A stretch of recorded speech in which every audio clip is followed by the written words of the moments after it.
rejoindre dans le journal de C'est à Dakar. Mesdames et messieurs, bonjour et bienvenue. Tout de suite, les titres. Une université Sine Saloum a été prise en compte dans les projets du régime du chef de l'État, M. Macky Sall.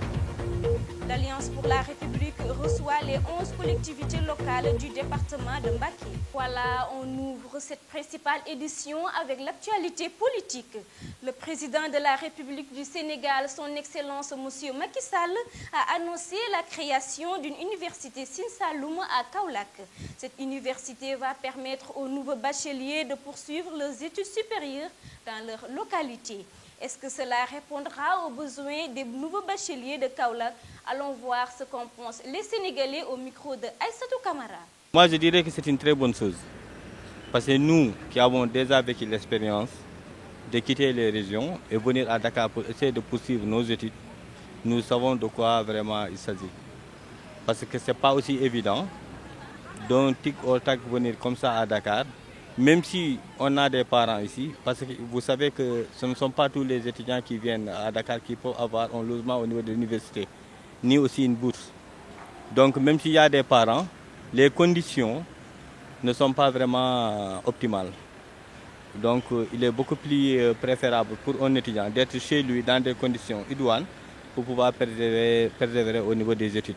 Le ton s'est durci au siège du Parti socialiste. Des journalistes ont été agressés par des jeunes du parti pour avoir posé des questions sur la capacité de M. Tanordien à faire gagner le Parti socialiste et les raisons de l'exclusion de Malick Noël-Seck à la convergence socialiste. Des étudiants en journalisme ont montré leur inquiétude sur la liberté de la presse au micro de Neiba Gueider. Le métier de journaliste présente beaucoup de dangers, mais cela aussi va de pair avec le journalisme. Ce qui est important, c'est que les journalistes doivent prendre les devants et ils doivent vraiment être à l'abri de certaines agressions. Donc, et cela, l'État est interpellé. Il faut que aussi, à chaque fois que le journaliste est attaqué, que la justice se fasse sur ça, quoi. Je n'ai pas peur parce que c'est moi qui j'ai choisi le métier par moi-même, donc je ne dirais pas que j'ai peur. Ce que je demande, c'est l'autorité de faire son travail parce qu'il y a dans le passé, il y a des journalistes qui ont été agressés et toujours, il n'y a pas de suite à ça. Donc il faut que la sécurité des journalistes soit assurée pour ne pas inquiéter ceux qui ont opté pour ce métier.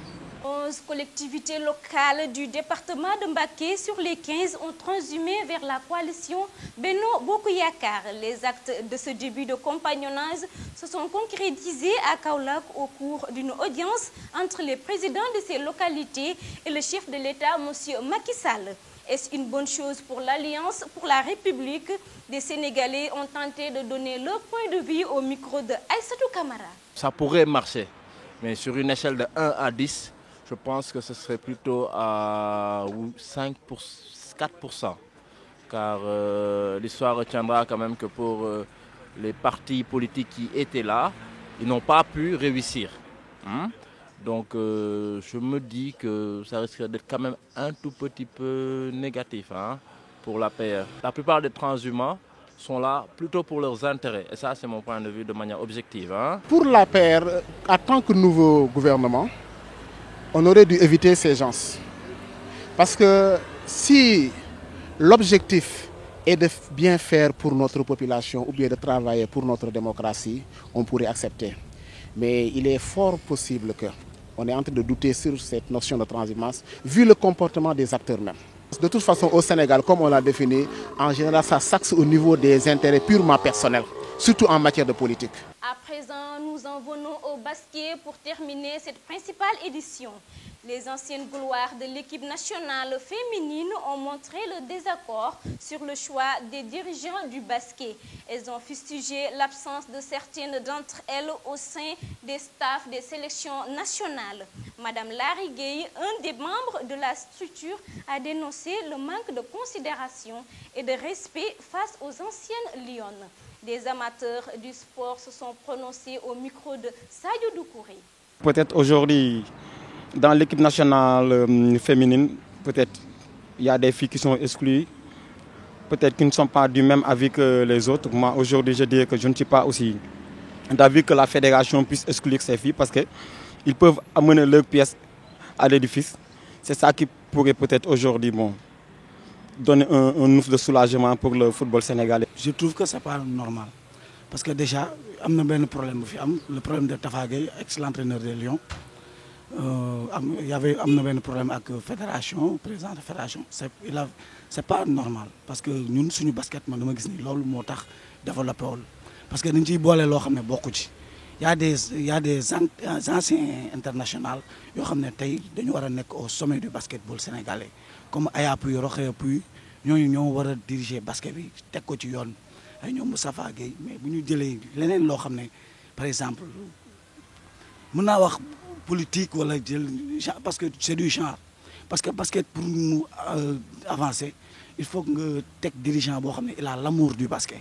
À chacun selon son discipline. Les Sénégalais ont tendance à faire le mauvais choix par rapport au sport, ce qui n'est pas normal.